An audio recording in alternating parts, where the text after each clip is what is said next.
So recently, Mr. Michael Eric Dyson went on Breakfast Club, and I commend Charlemagne for starting to bring these people on his show in the past couple years. It actually gives his audience a chance for people to see the political arguments in the realm of rap or hip-hop. And I can only hope that he also allows people with differing opinions to offer balance. What he also does is open these people up to scrutinization by the younger generation, since they may not have been introduced to their work otherwise.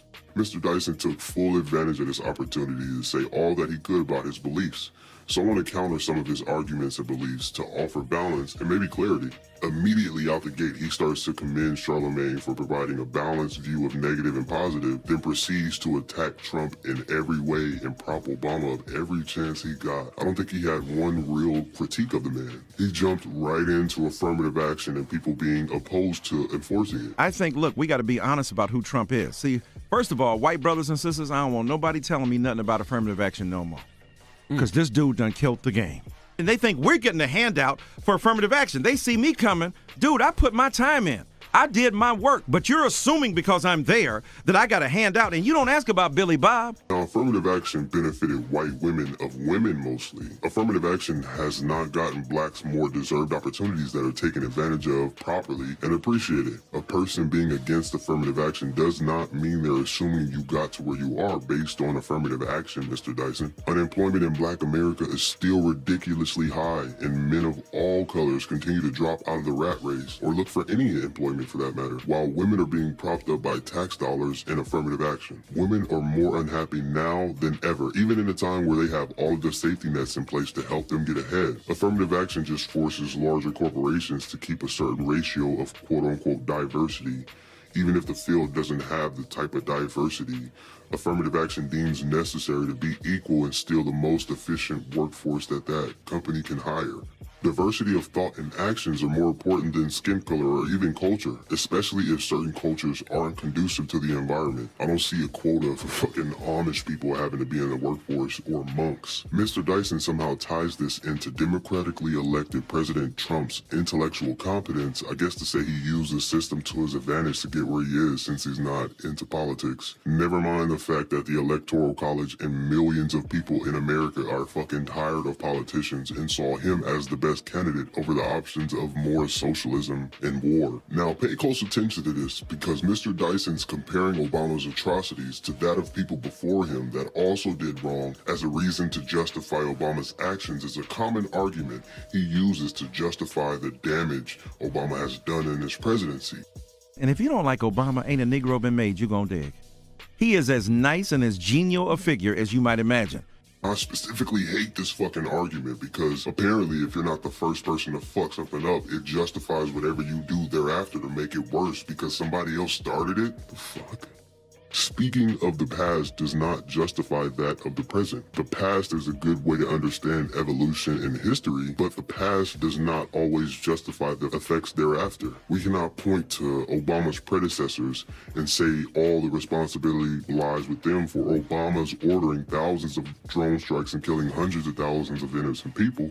Or his violent abuse of immigration laws and lack of respect for individual rights outside of who gets to marry whom. Mr. Dyson then starts to delegitimize Trump's intelligence because it may be lower than that of Obama, as if intelligence is the only good measurement for a leader. Obama's level of intelligence obviously didn't keep him from making dumbass decisions and backstabbing the people with his continuous wars in violation of people's rights through NDAA, continuing and strengthening the Patriot Act, using immigration to deport the most people ever in a presidency, and even spying on us illegally. Obama being smart and black doesn't make him immune to scrutiny or being less of a man than those who may not have as high a level of intelligence as him, but are seen as much better men in every sense of the word than Obama. Obama was a fucking coward. He made some social strides while dividing the country in every social way possible. Feminism, Black Lives Matter, SJWs, etc. were all created by things he promoted or thrived because of what things he promoted. That is the very embodiment of the childish mentality Mr. Dyson claims Trump promotes. This is the first presidency where a childish mentality, where an infantile sensibility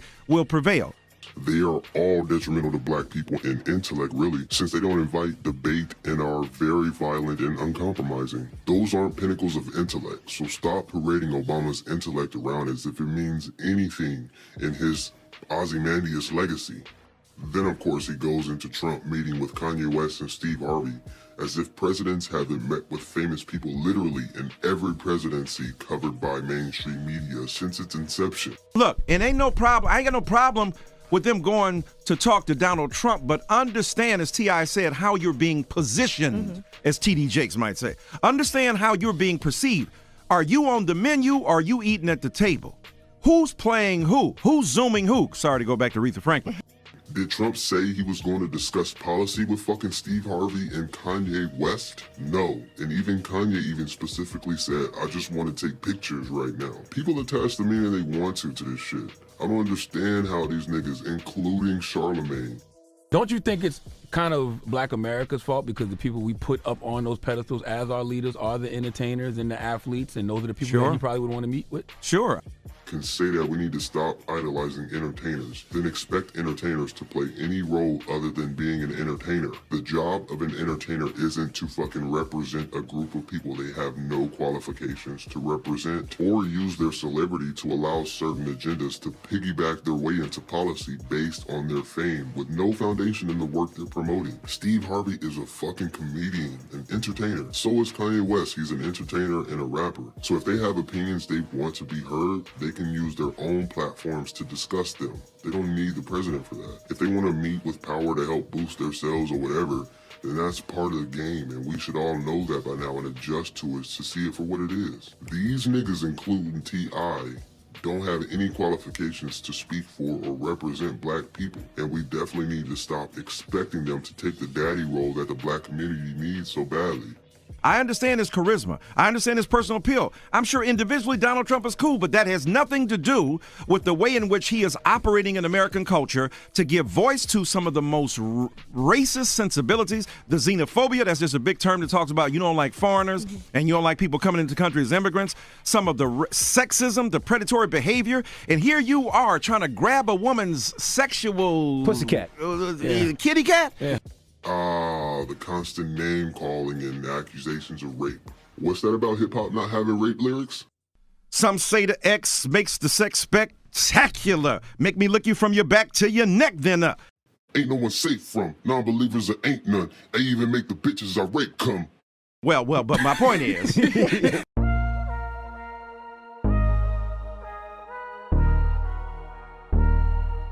And he's also saying, if it's all right with you tonight, we're loving. That's securing consent. Donald Trump... This argument is annoying because people try to condemn others when they do the same exact thing in private, as Mr. Trump thought he was in when this shit was recorded. Rappers constantly brag about being macho and having the luxury of women being disposable and make millions of dollars to say it. But all of a sudden, when the president admits he uses his fame to attract women he otherwise would not have any shot with because they see his wealth and power, now people want to cry wolf. Fuck out of here with that fake outrage. I'm not even arguing Mr. Trump is going to be a great president or that I voted for him, because I didn't. But it's necessary to be on the side you feel is right in the moment. Black people in media have already condemned this man based on hearsay and accusations without giving him any shot at the presidency to see if his ideas actually bring change in ways we need in order to progress past the damage done by Obama and his predecessors. I personally think Trump's lower approval rating has to do with the media coverage and people's lack of involvement and belief in the political system compared to when Obama was still in office. Mr. Dyson also mentions that there is a small percentage of blacks that voted for Trump, and he wrote this off basically as being attracted to patriarchy and male dominance over Hillary, I guess. 13% of black men did vote for Donald Trump. Dude, what you on? What you doing? You know what that is? That's patriarchy. That's black machismo. That's the inability to see a woman in control. What the Never mind that she was an old, psychotic, lying sack of shit with a husband that decimated the black man. Nah, it's because patriarchy. Fuck out of here. Now I want to address this point about the rich wanting Donald Trump because he would help their business thrive while stepping on the little guy somehow at the same time. The small businessmen are actually looking forward to Trump being president and are interested in how he's going to repeal a lot of the damage done by Obama to the market to help smaller businesses keep their bottom line, as Mr. Dyson puts it, much lower than it is now. Of course, in return, that also helps larger companies grow and continue to if they dominate their markets. But they won't have such a stronghold on their markets as they do now with such heavy regulations and fines for not abiding by atrocities like Obamacare. Shit. Companies like Sears were able to beat out their larger competitors because they had an idea and used the market to capitalize before their competitors did. And they still remain around today so long as there isn't another innovation in their industry that they don't become a part of before it's too late. Like Blockbuster. Netflix busted that block wide the fuck open. I'm getting off topic now. So anyway, let's go through his so-called solutions he presented for black issues and dealing with Trump's presidency. So 1, expect racism from white people and even black people if you disagree with anything any black positive figure has done. Pray and have faith, and censor yourself in how you see women if you're a man. Now, first I'm going to touch on this race thing because it seems like a common theme in his vids I've seen him in that he hoists a lot of his arguments on. The first of which is white privilege. If you can go down the street and a policeman can pull a gun and you live, that is the ultimate white privilege. Because even black people who ain't doing nothing but breathing get shot. Now, it seems to me that he truly thinks that we see this as less threatening compared to this, as opposed to us seeing this as less threatening than this, because that is considered racism. People of all colors are judged as threatening or non-threatening based on their appearance, bruh. It's a part of survival for us to be aware of our surroundings and any threats. Are we supposed to ignore our instincts to disarm ourselves just to make somebody else feel better about appearing threatening? It's not as if being aware of someone who may be a threat and approaching the situation with caution until you know you're not in danger is a bad thing. The police force isn't abusing black people at higher rates than they are white people in those same lower class communities with crime just because they're black. I'm not necessarily on the police force's side either because there are obvious abuses within the system that allows them to operate with a certain level of impunity. But this idea that black people are just getting gunned down for no fucking reason just because a few ambiguous cases showed up on the news is trash. It creates unnecessary fear and hostility. It makes these young kids more likely to act out when they come in contact with authority, especially since they know if anything happens, it will be national news, regardless of who's at fault. Now, I definitely understand shit like the war on drugs that impacted black communities the most because it was not only a heavy influence in our culture, but also a large part of the economy.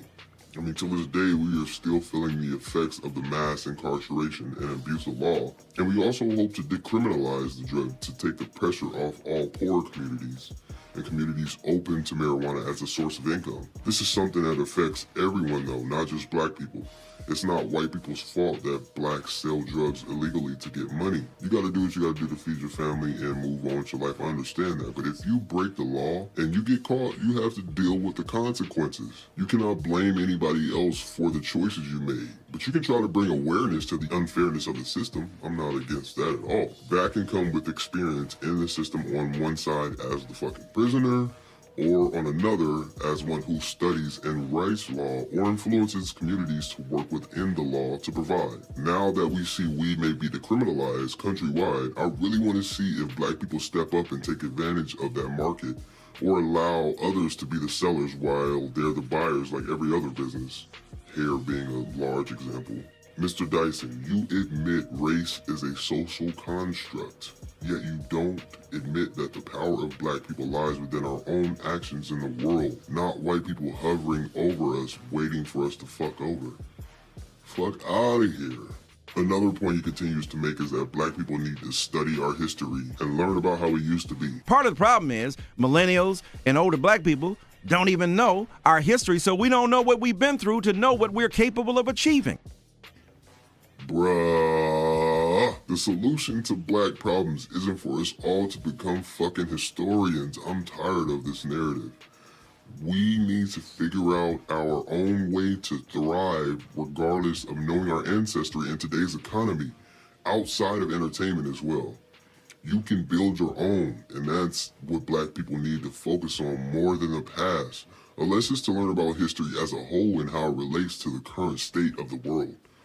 If they did that, they'd be surprised at how the black circumstances aren't that special in history or as black and white or polarized as Mr. Dyson paints it.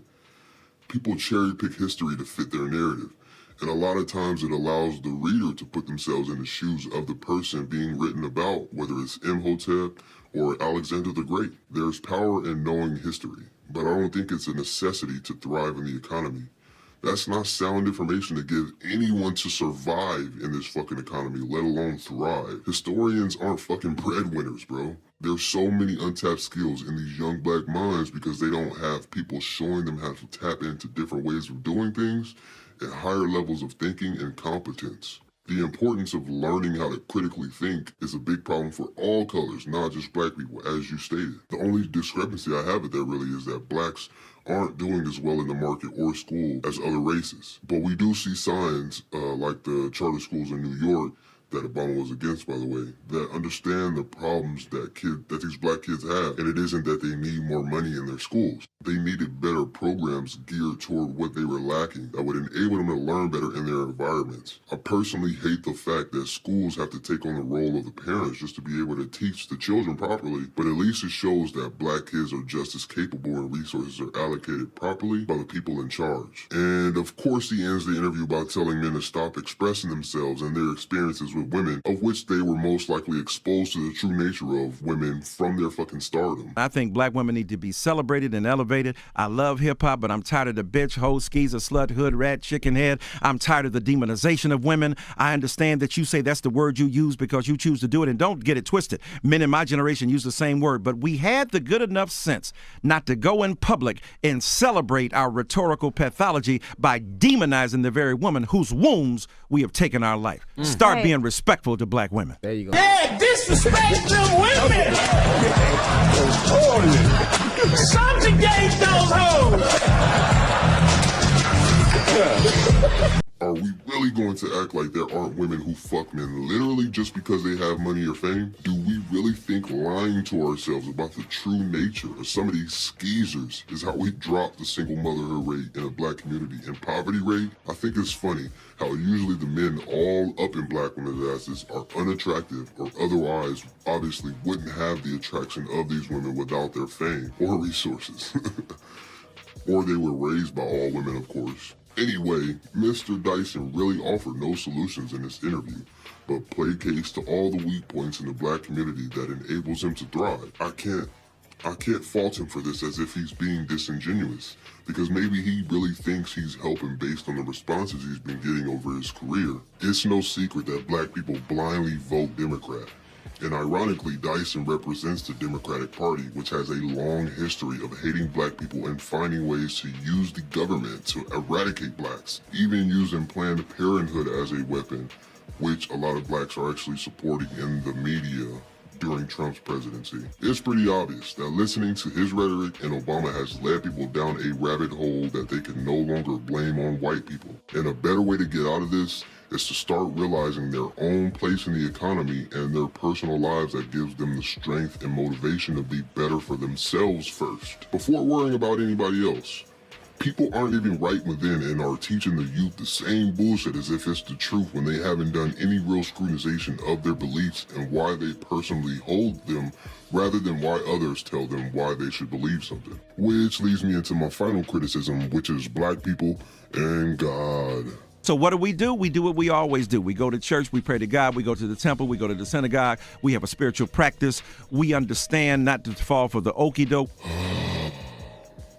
Do I really need to go into how religion has done nothing but keep black people complacent in their demise, since all their hopes and a lot of their time and resources and even relationships go into religion and God? My G-Mom basically sacrificed her children's life chasing God. And has she spent more time on herself and building relationships with her children and the men she invited in her life, rather than relying on God to guide her as a lot of black people do? There's no telling where she and many other people falling into the religious trap would be. But I'll save my religious rant for another video. Nah. I really appreciate you guys taking your time out to watch the video, man. If you reached this point, please subscribe and like the video and comment anything you have to say about the video as well as me. And take a look at any other videos that I have on my page and see if you like any of those subjects.